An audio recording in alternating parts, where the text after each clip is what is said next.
Boa tarde. Estamos dando início à 8ª sessão ordinária da 2ª Câmara Criminal do Tribunal de Justiça do Estado do Ceará, hoje, 20 de março de 2024, na forma híbrida. E eu quero cumprimentar aqui os desembargadores presentes, a sessão, desembargador Sérgio, desembargador Benedito Helder, a desembargadora Ilna virtualmente, o Ministério Público, na pessoa da doutora Vera Lúcia de Carvalho Brandão, a doutora Lígia, representando a Defensoria Pública do Estado do Ceará, doutora Lígia Falcão, os advogados, e eu faço aqui na presença na pessoa do doutor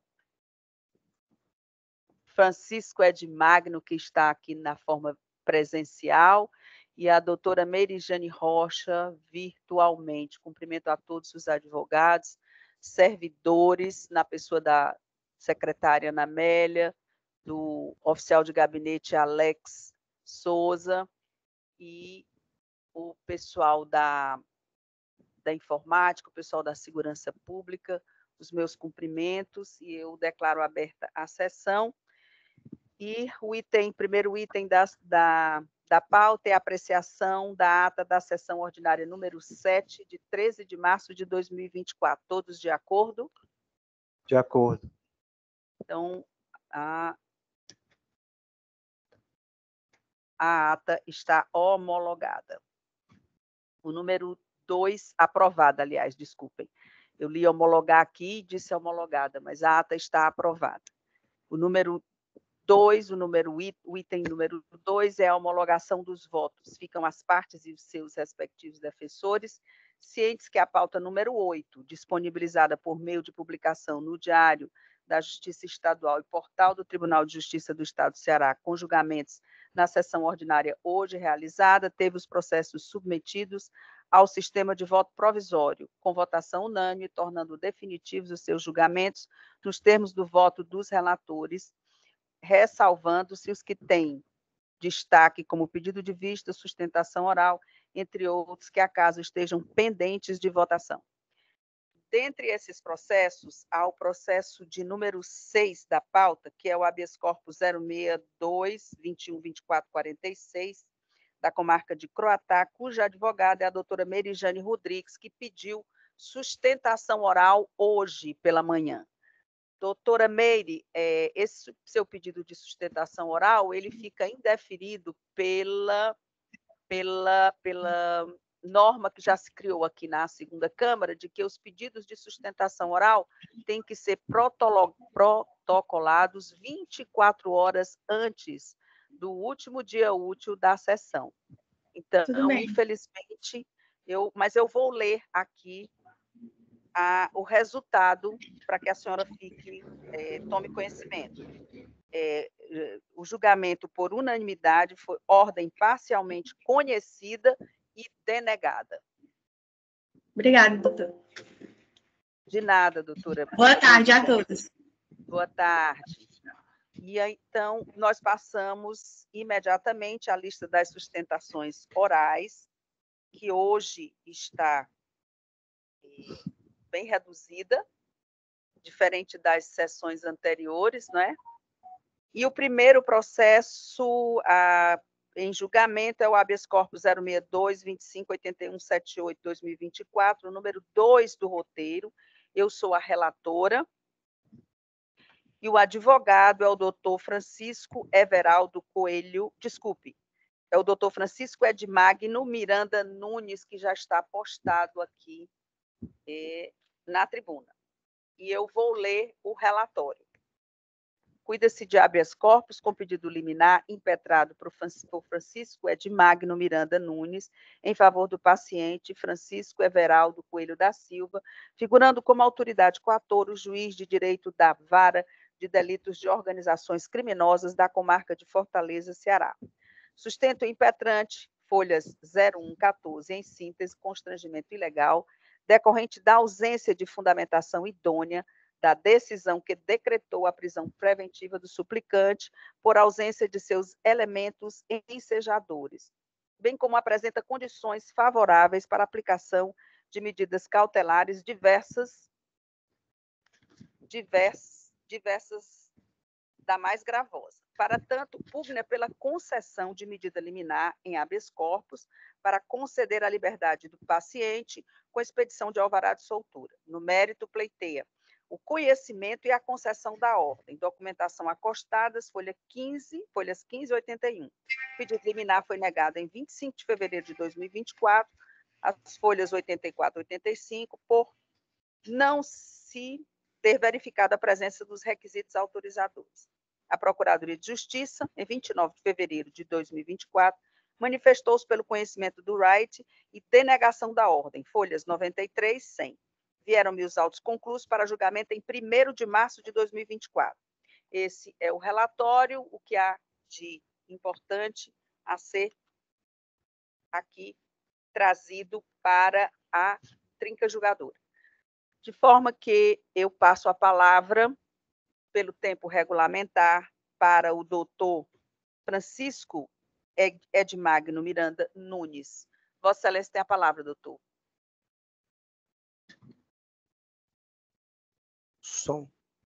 Boa tarde.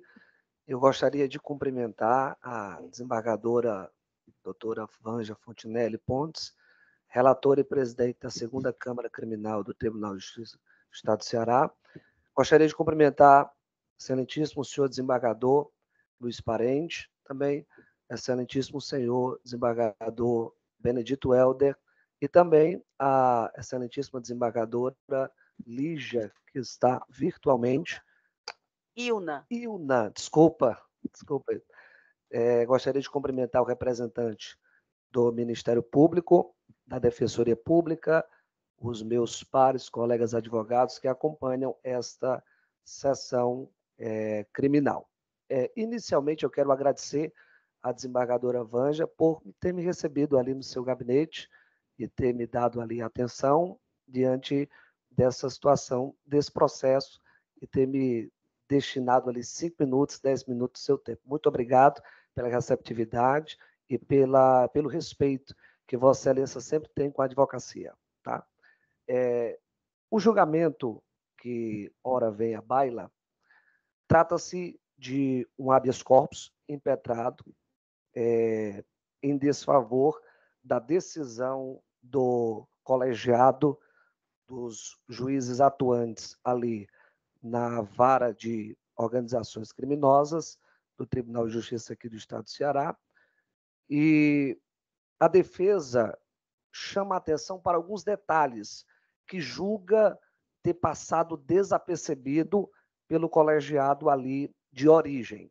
Trata-se de um processo que teve origem de uma investigação criminosa, uma investigação numa operação chamada Sinergia, no qual teve uma repercussão não só estadual, mas também nacional, e muitos foram ali investigados e muitos também tiveram a sua decretação de prisão preventiva ali logo no início do processo. Na verdade, foi formulado o pedido de prisão preventiva, o Ministério Público entendeu não ser possível naquele momento e pugnou ali pelo pedido de prisão temporária.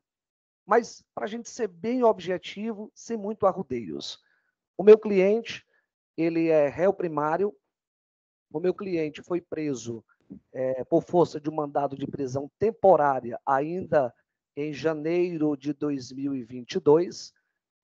Esse mandado de prisão temporária tinha-se o tempo de 30 dias, não foi renovado por mais 30 dias, logo após o tempo, ele foi posto em liberdade. Encerrou a investigação ali na delegacia, foi apresentada a denúncia pelo Ministério Público. Só que a gente, analisando os autos de origem, percebe-se que do pedido de prisão temporária para o oferecimento da denúncia, nada novo em relação ao réu, paciente aqui nesse processo, Francisco Everaldo, foi encontrado. Nada novo. Ele foi posto em liberdade e após ter oferecido a denúncia em agosto de 2022, o colegiado da organização criminosa recebeu a denúncia e decretou a prisão preventiva. Eu fiquei tentando explicar para a família do senhor Francisco Everaldo o seguinte, me perguntaram, doutor, mas não seria melhor ele ter continuado preso? Se não teve nada novo no processo, por que não deixaram ele lá preso? Tiveram que soltar e depois prender novamente? Pois bem, na primeira vez, quando ele foi preso de forma temporária, ele foi até a delegacia e se entregou. Só que da segunda vez, a sua filhinha ali a sua esposa já estava prestes a dar luz à sua filha. Ele disse, não, dessa vez, se eles quiserem, eles vêm me prender em casa. E o mais interessante, senhora desembargadora relatora, é que o oficial de justiça foi intimá-lo em outubro de 2022, dia 27 de outubro de 2022, está na página 1664 do processo principal, foi lá intimar e citar da denúncia, mas não prendeu, não chamou a força policial para efetuar a prisão preventiva.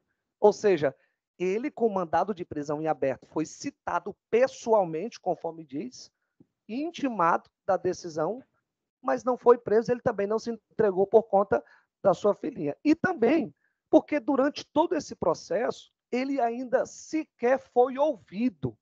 Ele entrou em uma audiência de instrução que estava acontecendo, no qual ele foi intimado, só que o magistrado disse que não iria ouvi-lo, porque ele tinha um mandado de prisão em aberto, né? O STJ já tem se manifestado em relação a esse tema, e eu não quero me ater aqui. Diante disso, Excelência, a defesa vem aqui pugnar exatamente para que o paciente possa responder o processo em liberdade, por se tratar de réu primário, por não ter em nenhum momento fugido. Ele continuou na residência dele. Diz que ele estava foragido, mas ninguém foi na residência dele. Ele foi intimado e citado na residência dele. E por que a força policial não foi lá cumprir esse mandado de prisão preventiva? Ou seja, não tem como a gente provar que ele fugiu da aplicação de qualquer decisão que fosse de qualquer natureza. E aí, ele com a sua filhinha, trabalhando, foi parado numa blitz e foi, então, informou que tinha um mandado de prisão. Ele próprio informou ao policial rodoviário federal que tinha um mandado de prisão em aberto, foi recolhido, mas ele quer pelo menos ter o direito de ser ouvido no processo, que até agora não foi, e ter o direito de responder em liberdade. E eu encerro aqui dizendo que, por não haver nada novo nesse processo, durante a sua prisão preventiva, ou melhor, prisão temporária e a sua prisão preventiva, e por ele ter sido identificado em uma interceptação telefônica muito duvidosa, e por também ele sequer ter sido conduzido, na época que ele foi preso de forma temporária, ter sido ouvido em sede de delegacia, é que a defesa vem pleitear para que ele venha responder o processo em liberdade, venha assim ter pelo menos o direito de ter o seu contraditório, a ampla defesa respeitado, conforme a nossa Constituição Federal nos resguarda e nos garante. É assim, e eu quero agradecer e dizer mais uma vez o meu respeito a toda esta Câmara Criminal. Obrigado. Muito obrigada, doutor Egmagno. Eu tendo a dizer Edmauro Egmário, desculpe. Aí eu tenho que olhar para cá. Egmagno. O seu nome é como o meu, é um nome que não é comum. Não é comum. Edmagno.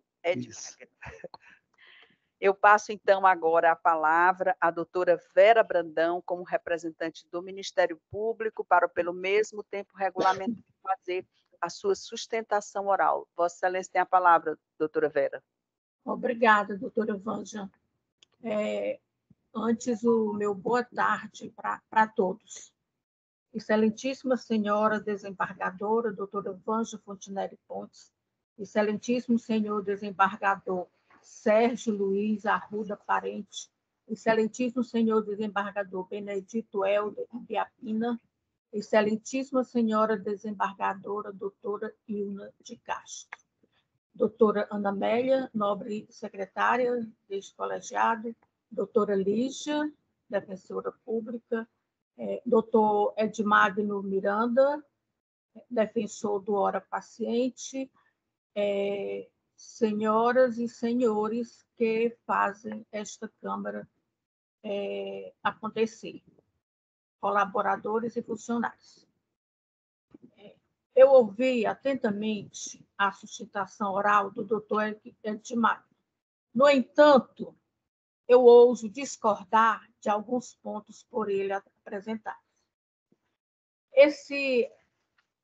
Essa organização ela foi encontrada devido por intermédio de autorização judicial, o delegado de polícia houve por quebrar o sigilo de dados telefônicos e conseguiu interceptação telefônica, de onde, nesse sentido, ele conseguiu identificar cerca de 37 pessoas que estavam numa organização criminosa destinada ao tráfico de drogas, roubos e outros delitos. Tudo começou por uma guerra que, como falou o nobre advogado, que teve repercussão local e até nacional entre pessoas que compõem a organização criminosa Comando Vermelho. Vários deles fizeram uma cisão para, em seguida, formarem uma outra organização criminosa, no caso, a Massa Carcerária, quando aí se deu uma verdadeira guerra entre eles.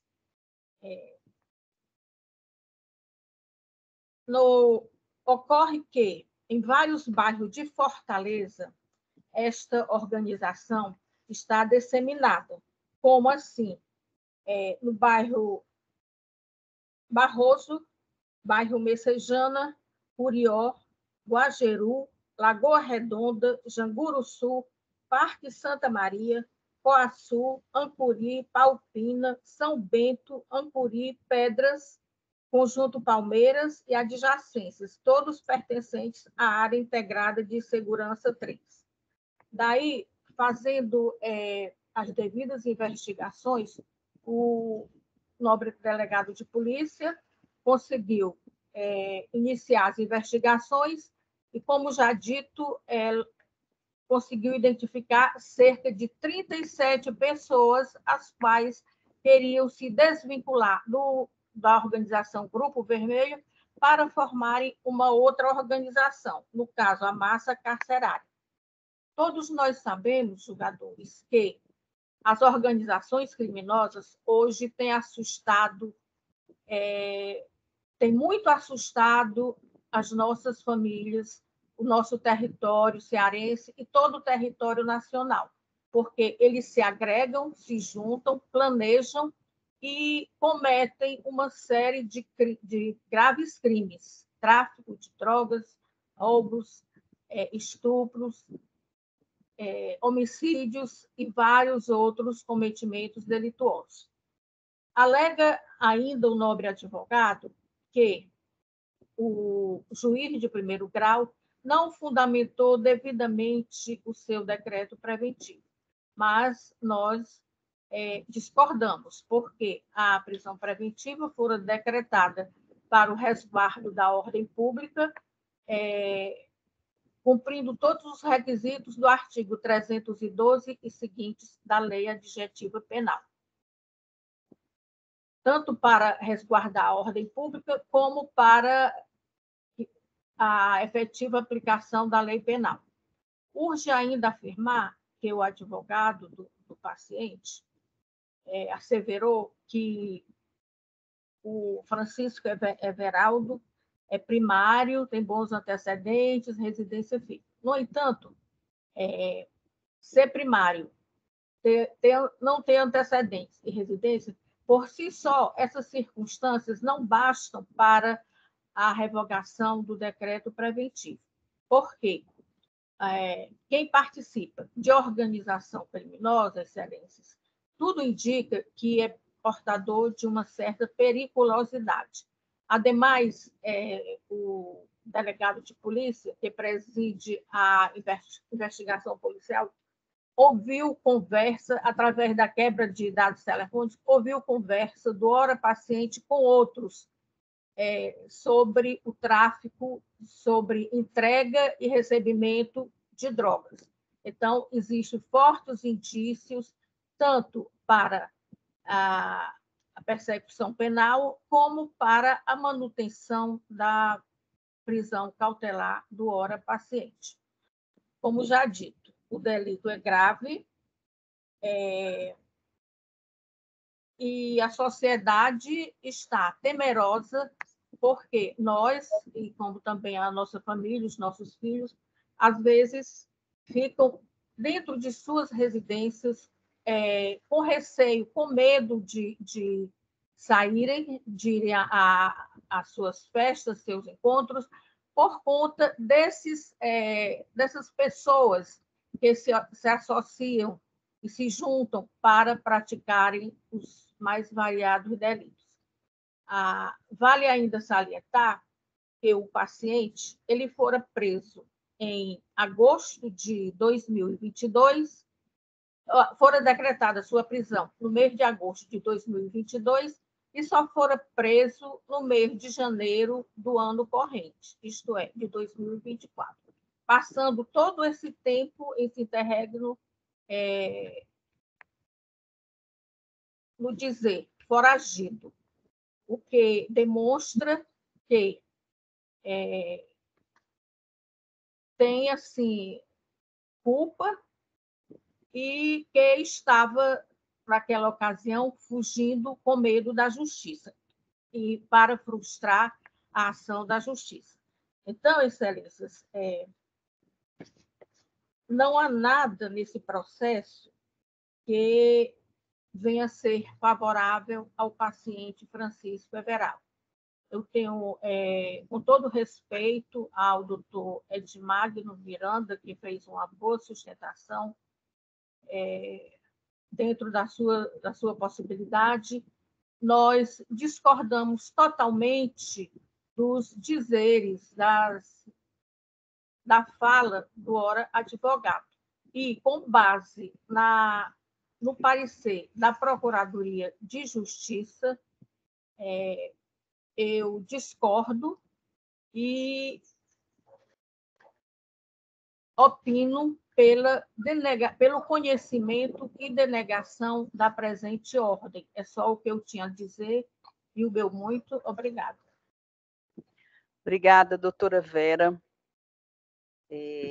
Doutor Edmagno. Excelência, Edmagno. Exatamente. Eu não sei porque que eu... Bom, doutor Edmagno, eu ouvi também atentamente a sua sustentação, a da doutora Vera, e o fato é, como descreveu muito bem a doutora Vera, iniciou-se através dessa guerra de facções. E com esse dissenso entre eles que se formou um outro agrupamento para o cometimento de crimes. E, infelizmente, o paciente está no meio deles. O senhor falou da prisão temporária e da prisão preventiva. Por que é que ele não permaneceu preso? A prisão temporária, ela tem um termo e ela serve apenas para as investigações. Se durante as investigações chegar ao termo e não houver ainda elementos para a decretação da prisão preventiva, é lógico que a pessoa que teve a constrição da liberdade tem que ser colocada, tem que ser livrada solto. Infelizmente, é difícil mesmo para a família entender essa questão técnica, mas existem dois momentos bastante delimitados, muito bem delimitados pela lei, para a prisão temporária e para a prisão preventiva. E os motivos podem ser diferentes, que é exatamente o caso aqui. A prisão temporária foi para a investigação. Terminada a investigação, os juízes entenderam que havia elementos que justificavam a prisão preventiva, e assim foi feito. E eu vou ler aqui, peço licença para ler pequenos trechos da decisão dos juízes que resolveram por decretar a prisão preventiva do paciente. É de se verificar no áudio, aí tem o número do áudio aqui, em que Francisco Everaldo Coelho da Silva, vulgo Veraldo, trava um diálogo sobre uma maconha mais potente, denominada skunk, com o denunciado Vitor Hugo do Nascimento. Vitor Hugo do Nascimento Honório, vulgo Geraldinho, ocasião em que este último relata que está tendo prejuízo com o mencionado tipo de droga, e o denunciado diz que se ele tivesse falado no dia anterior, não tinha nem deixado as pedras com o mesmo. E aí segue, tem mais coisa, mais adiante. Já o áudio tal, o denunciado se identifica como Simba da Palpina e negocia droga com um homem não identificado, ocasião em que pergunta ao mesmo se ele quer que deixe a droga dele separada. Aí vai mais adiante. Extrai-se dos autos que a organização criminosa denominada massa carcerária, a qual os investigados estariam vinculados, é responsável por diversos crimes, notadamente o tráfico de drogas. Esses são apenas algumas das justificativas que estão na decisão. Excelência. Doutor, eu estou na votação e não é possível a interrupção, certo? Então, eu vou terminar e depois o senhor faz o que o senhor julgar que deve ser feito, tá certo? Então, dito isso, além disso, ele realmente permaneceu 1 ano e 5 meses foragido. A prisão preventiva decretada, os motivos pelos quais o doutor relacionou aí, não cabe a nós aqui, nesse momento, avaliar, mas o fato é que há, infelizmente, doutor, eu peço, inclusive, vênias, o senhor fez uma excelente sustentação oral. Esse caso é difícil demais para o advogado sustentar, e o senhor se ouve com muita galhardia, e eu parabenizo por isso, mas eu não encontrei, de forma nenhuma, elementos que pudessem autorizar aqui a liberdade do paciente nesse momento. E, por isso, eu peço licença aos meus pares para ler a proposta de ementa na parte negritada. Penal e processo penal, habeas corpus, organização criminosa, tráfico de drogas, associação para o tráfico, tese de ausência de fundamentação para a decretação da prisão preventiva, decisão plenamente fundamentada no fumus commissis delicti e no periculum libertatis, risco à ordem pública, necessidade de se interromper a atuação da organização criminosa, paciente foragido do distrito da culpa por mais de 1 ano, súmula 2 do TJCE, insuficiência, inadequação na aplicação de medidas cautelares diversas, condições pessoais favoráveis e relevantes, habeas corpus conhecido e ordem denegada. É esse o meu voto. E votam comigo nesse habeas corpus o desembargador Benedito Helder, a quem eu indago. Como vota Vossa Excelência? Pois não, Excelência. Eu aproveito o ensejo para, em vosso nome, cumprimentar todos que participam dessa sessão da 2ª Câmara Criminal do Tribunal de Justiça do Ceará. E eu acompanho o voto de Vossa Excelência. Obrigada, desembargador Benedito Helder. Também vota comigo nesse processo o desembargador Sérgio Parente. Como vota Vossa Excelência, desembargador Sérgio?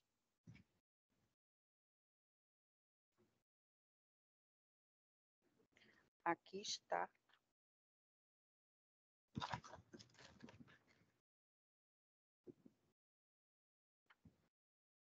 Tá certo. Uhum.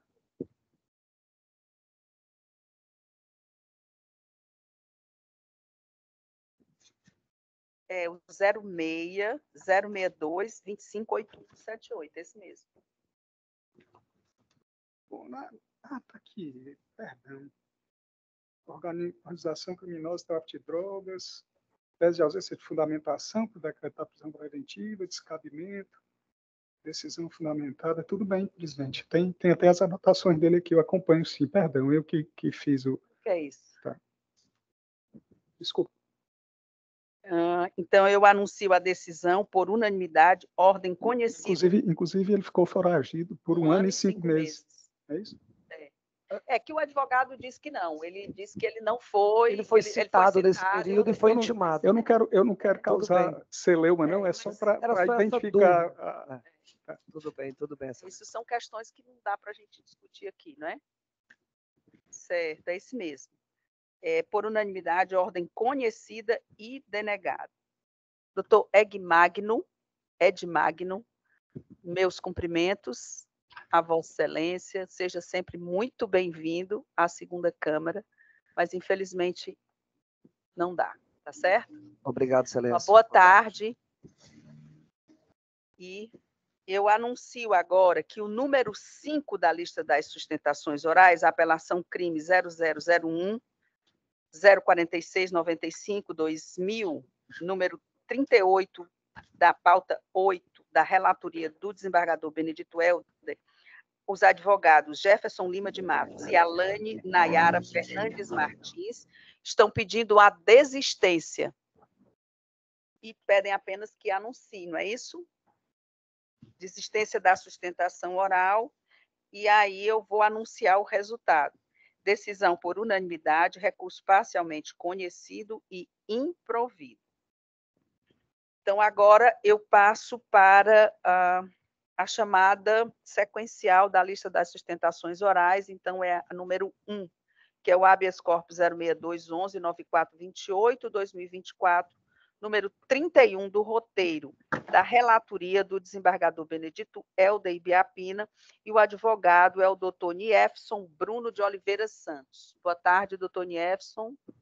Já o vejo aqui na tela. Boa tarde, desembargadora. Obrigada, e eu passo a palavra ao desembargador Benedito Helder para a leitura do relatório. Pois não, Excelência. E antes de proceder à leitura do relatório, eu gostaria de indagar do nobre advogado, bem como da douta representante do Ministério Público, se vão declinar a sustentação oral. Pelo seguinte fato, eu aqui estou reconhecendo, ainda vou submeter a apreciação dos meus pares, mas eu estou reconhecendo aqui no meu projeto de ementa que houve excesso de prazo para a conclusão do inquérito e, consequentemente, para o oferecimento da denúncia, e então eu estou concedendo de ofício o habeas corpus mediante a aplicação de medidas cautelares diversas da prisão. Sendo assim, eu indago as partes se declinam a sustentação oral.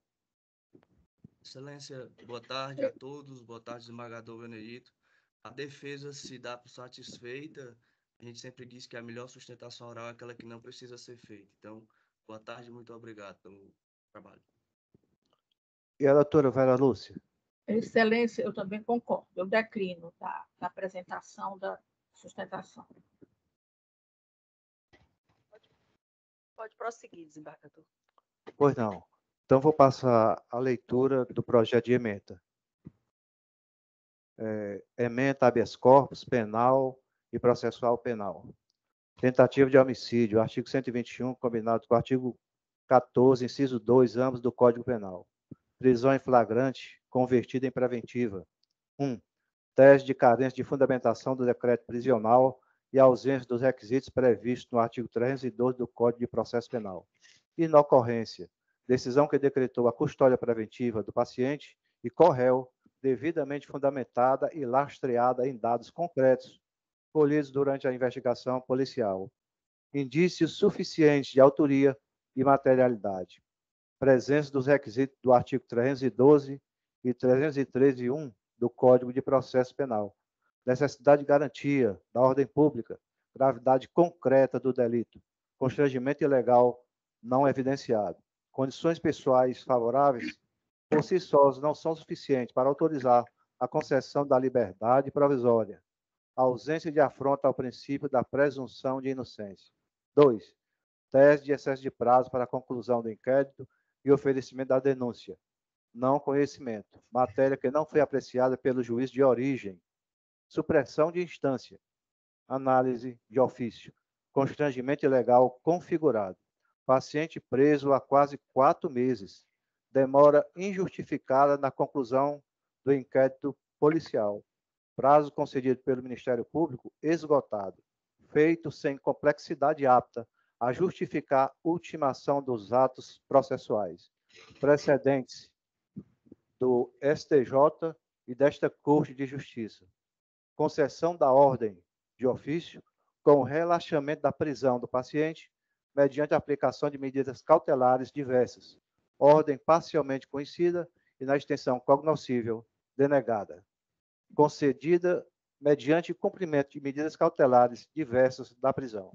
É como eu voto, Excelência. Obrigada, desembargador Benedito Helder. Votam com Vossa Excelência o desembargador Sérgio e a desembargadora Ilna. Desembargador Sérgio, como vota Vossa Excelência? Acompanho, presidente. Obrigada. Desembargadora Ilna, como vota Vossa Excelência?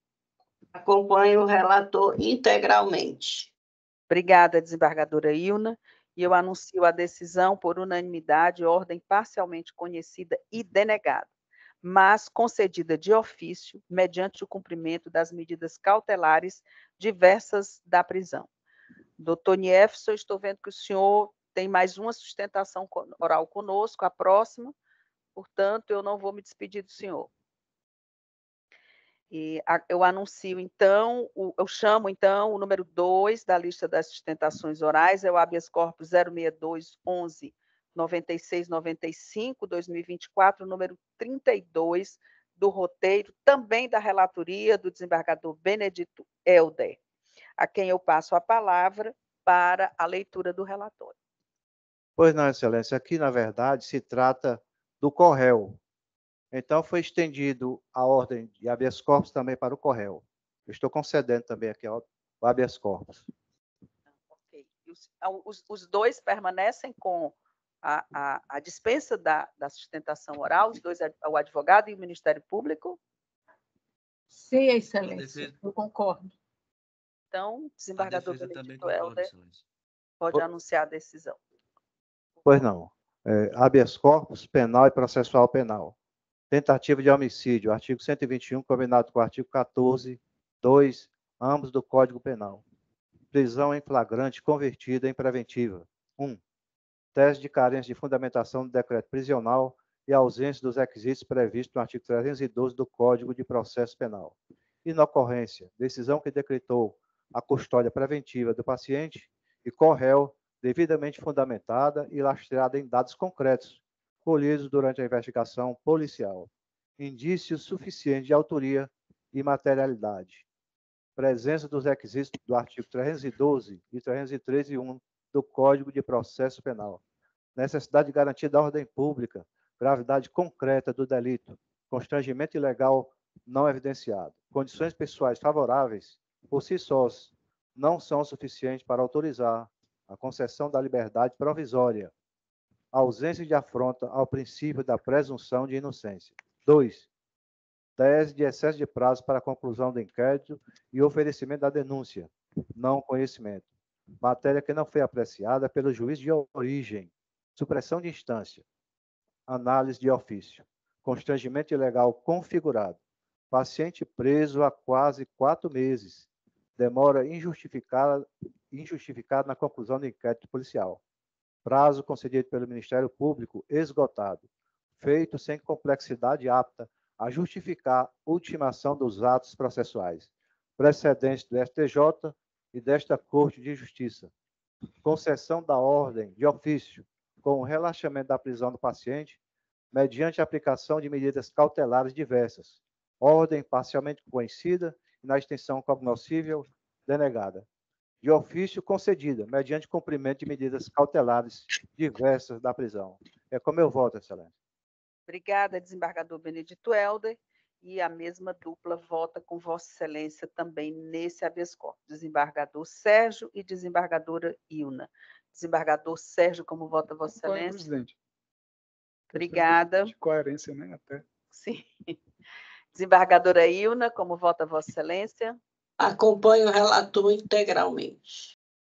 Obrigada, desembargadora Ilne. Eu anuncio a decisão por unanimidade, ordem parcialmente conhecida e denegada, mas concedida de ofício, mediante o cumprimento de medidas cautelares diversas da prisão. Dr. Jefferson Bruno Oliveira Santos. Prazer ter Vossa Excelência aqui e até uma outra oportunidade. Seja sempre bem-vindo à segunda Câmara. Prazer, Excelência. Boa tarde a todos, bom trabalho, parabéns pelo trabalho e até outra oportunidade. Até outra oportunidade. Até logo, um abraço.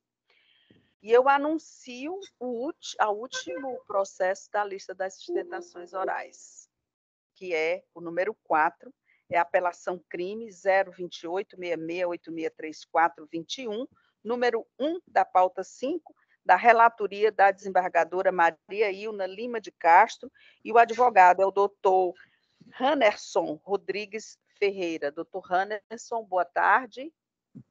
Boa tarde, Excelência.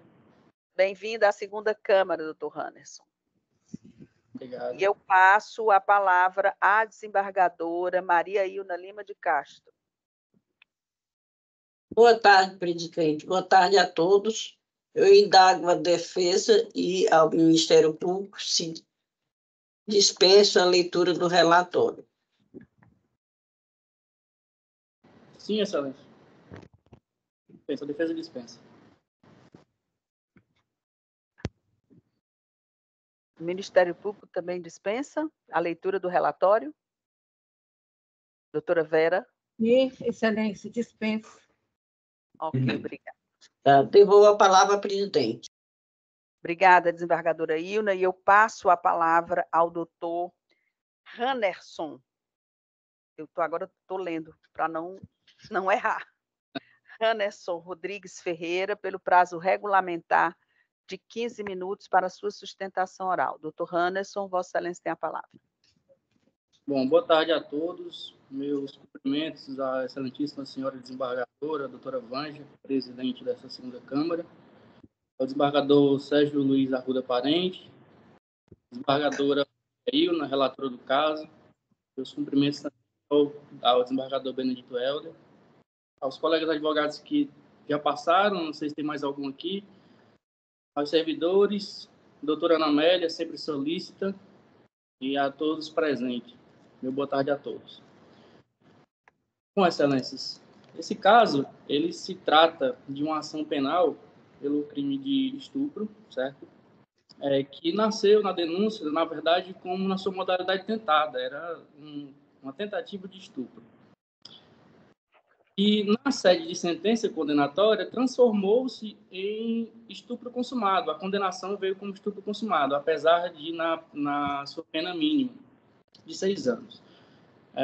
E com que base se deu essa sentença condenatória consumada e não tentada como pedido na denúncia? Ela se baseou exclusivamente na alteração de depoimento da vítima em sede de audiência de instrução. Gostaria de me adiantar aqui que o intuito da defesa não é de forma alguma descredibilizar ou desqualificar o sentimento da vítima, muito menos causar uma revitimização, longe disso. Mas essa apelação ela circunda basicamente nisso. Com quantas provas são necessárias para condenar um réu? Uma prova, 5, 10 provas são necessárias para condenar o réu? Isso é uma pergunta muito difícil de se responder, porque depende de cada caso, não é isso? Mas a resposta é: quantas provas forem necessárias para tornar apta uma certeza para fundamentar uma condenação? Muitas vezes, 10 provas não trazem a certeza suficiente para uma condenação, mas uma prova sim. O caso que hoje eu sustento é que o depoimento da vítima, isso é pacífico em todos os tribunais, principalmente na Suprema Corte, nesses casos de estupro, o depoimento da vítima é crucial, ele é importantíssimo. Todavia, Excelência, esse depoimento, apesar de muito importante, ele precisa ter base, ele precisa ter congruência, pelo menos nas outras provas que também constam no processo. Ou, se for o caso, como é o caso do processo que ora se apela, o depoimento da vítima ele precisa ter, pelo menos, no mínimo, congruência com ele mesmo. Ele precisa ter congruência com depoimentos trazidos pela vítima em outros momentos do processo. Digo isso porque, em sede de depoimento no inquérito policial, a vítima trouxe uma versão dos fatos em que ela foi pega pelos braços pelo ora recorrente. Né? Em nenhum momento se cogitou em que ele teria, por exemplo, passado a mão nas partes íntimas dela. E depois de mais de um ano de processo, depois de inúmeras entrevistas que ela chegou a dar na televisão, isso nunca se cogitou, em nenhuma situação. Mas na audiência de instrução, quando ela estava com o seu patrono, ela trouxe uma novidade aos autos, em que nunca se cogitou, nunca foi comentado, em que o meu cliente, ora recorrente, teria, na ocasião, encostado nas suas partes íntimas durante aquela luta corporal.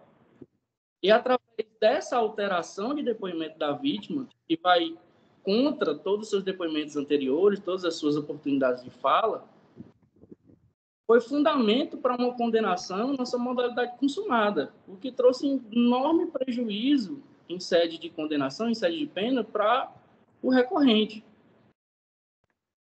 E então, o que se busca aqui, Excelência, não é, mais uma vez, descredibilizar a vítima, longe de mim, não é causar uma revitimização, longe de mim, mas é fazer com que esse processo, esse conjunto probatório, ele seja reanalisado sob a luz da razoabilidade. O depoimento da vítima é importante? Mas ele precisa ter congruência, ou, no mínimo, ele precisa ter estabilidade nas suas versões, ele não pode ter alterações de versões. Depois de mais de um ano, tem uma alteração de versão e a condenação vir baseada exclusivamente nisso, as próprias testemunhas, o próprio policial que foi testemunha do caso, falou em seu depoimento, que inclusive está postado na condenação, que no momento, na situação, ela não relatou em nenhuma situação em que ele tenha encostado nas suas partes íntimas. Nem a outra testemunha, que, salvo engano, era noivo à época da vítima, também não relatou sobre isso. Nem em sede de depoimento em inquérito policial, nem em sede de instrução. Então, assim, a condenação por estupro consumado, ela veio baseada exclusivamente nessa alteração de depoimento. A própria denúncia traz a relatoria do caso como estupro consumado. E a condenação foi como estupro consumado, baseado, repito, exclusivamente no depoimento da vítima. Então, o que se requer, Excelência, o que se pretende é que se reanalise a sentença sob o olhar de razoabilidade. Esse depoimento ele precisa ter congruência. Já que não tem outros processos, precisa ter congruência pelo menos com as suas próprias versões anteriores. E se esse depoimento, apesar de importante, que é o depoimento da vítima, ele não traz uma certeza apta a fundamentar uma condenação, o recorrente jamais poderia ter sido condenado por estupro consumado. Se fosse um depoimento que desde o início tivesse uma versão estável, eu nem estaria aqui. Mas assim não é. E a condenação se baseou nessa alteração de versão do depoimento da vítima. Depois, eu não vou me prolongar, que a defesa requer a forma da sentença para que se reconheça a realidade tentada e a consequente aplicação da minorante no Código Penal. Não tem fundamento para que a condenação se mantenha. É o que eu tinha a falar, Excelências. Muito obrigado pela oportunidade. E não vamos prolongar mais, porque o intuito aqui é ser objetivo, né? Muito obrigado. Obrigada, doutor Hannerson. E eu passo a palavra à doutora Vera Brandão para a sua sustentação oral pelo Ministério Público, pelo prazo regulamentar. Doutora Vera, Vossa Excelência tem a palavra. Obrigada, Excelência. Excelentíssimo senhora desembargadora, doutora Ângela Fontinelli, excelentíssimo senhor desembargador, doutor Sérgio Luiz Arruda Parente, excelentíssimo senhor desembargador Benedito Elde Biapina, excelentíssima senhora desembargadora, doutora Ilna Lima de Castro, nobre advogado, doutor Emerson Hannerson Rodrigues Ferreira, doutora Ana Amélia, nobre defensora, doutora Lígia, todos os colaboradores e funcionários que compõem esta Câmara Criminal. Excelências, eu ouvi atentamente a sustentação oral do nobre advogado. Em sua fala, em sua defesa, o doutor Emerson, doutor Hannerson, ele pretende a desclassificação do crime de estupro para a tentativa. No entanto, nós, de início, nós ousamos discordar. Primeiro, porque no dia do fato, a vítima, no caso, a senhora Mariana Garcia,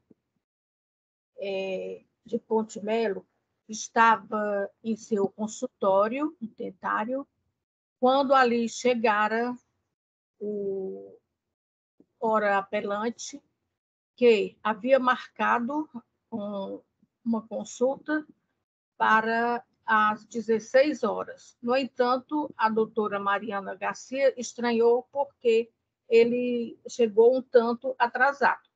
E lá chegando, ele falou que queria fazer uma limpeza na arcada dentária. A doutora Mariana fez a limpeza e quando ela deu as costas para pegar algo, um instrumento, o qual já portava uma faca, ele já foi na intenção de cometer o fato delituoso, agrediu a vítima por trás e, de posse dessa faca, a ameaçou que se ela gritasse, ele a matava, depois se matava. Só que, nesse ínterim, quando ele agarrou a faca e a ameaçou, ele, segundo a própria ofendida, a própria vítima, ele passou a mão em sua genitália e apalpou suas nádegas. O depoimento da senhora Mariana consta aqui no parecer ministerial, onde ela, com muita determinação, ela narra todo o fato. O nobre advogado falou que na fase policial, a vítima apresentara uma versão, enquanto que, na fase judicial, ela já apresentara uma versão diferente. Só que temos a dizer que, às vezes, uma vítima, nesses crimes de estupro, às vezes as vítimas têm assim, um certo pudor, uma certa vergonha em relatar o fato como realmente ele ocorreu. E, embora a vítima tenha uma formação superior, ela provavelmente ficou nervosa perante a autoridade policial e não informaram o fato como ele realmente aconteceu.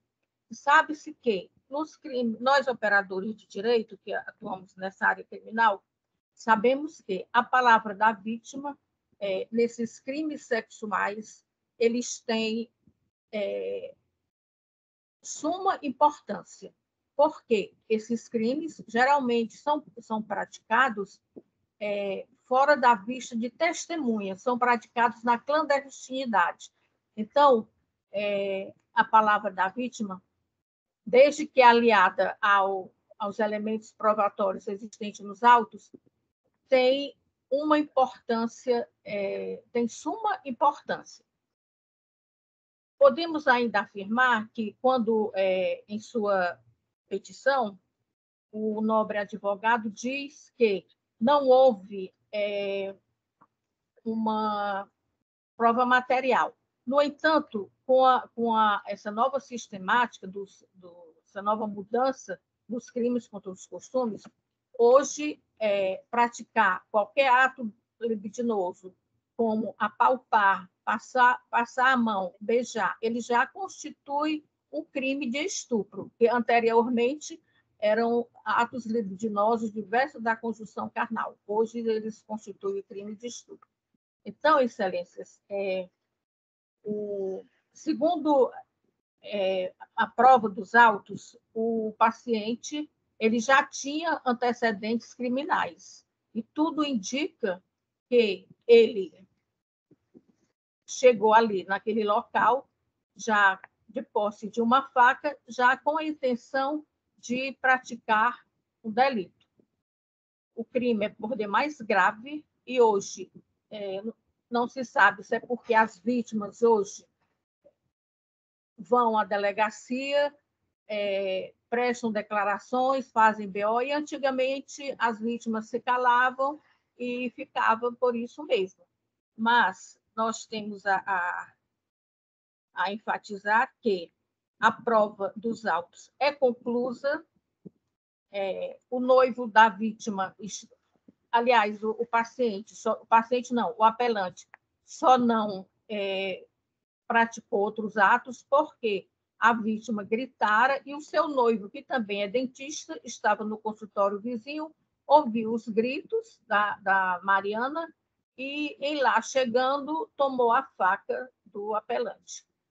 E resta ainda dizer que a Mariana ela ficou com um ferimento no dedo, em um dos dedos da mão, vez que, na hora em que o apelante a pegou por trás com a faca, ela tentou tomar a faca do mesmo.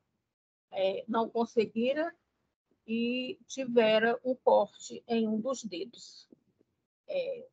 O crime de estupro, como todos esses crimes contra a dignidade da mulher, eles causam assim, uma repugnância social.